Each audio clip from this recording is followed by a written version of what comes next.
says, what should we say after yawning? So we know that yawning is from shaitan. And sneezing is from Allah, and Allah loves sneezing. What does this mean? Yawning, when you say, and you open your mouth and you stretch out, this is from shaitan, because it is a sign of laziness. And shaitan loves laziness. Now, agnostics and atheists would say, no, this is nonsense.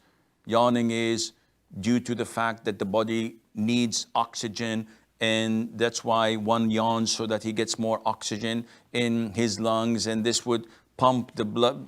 All of this is nonsense. Muslims believe in the Quran and the Sunnah, and the Prophet told us that yawning is from shaitan. So whenever one wants to yawn, he should suppress it. How do you suppress it?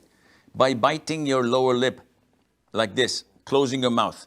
Or if you're unable, it's so overwhelming, you simply put your hand over your mouth and cover it, because this prevents shaitan from laughing at you or entering in your body through your mouth.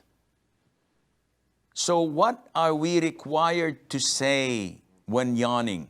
Lots of the people say, A'udhu billahi minash shaitanir rajim.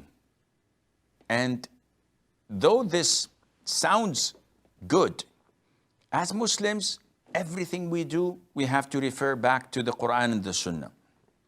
So seeking refuge in Allah from the Satan, the cursed Satan, is usually done before we read the Quran. It is usually done when we wake up from a nightmare and we seek refuge in Allah 3 times from shaitan. It is usually done in certain places, certain circumstances, etc. Never, ever it was reported to us that the Prophet ﷺ would seek refuge in Allah from the shaitan when yawning. Simply because the Prophet ﷺ never yawned. And this is one of the things that scholars say, that the Prophet ﷺ's special treats of his.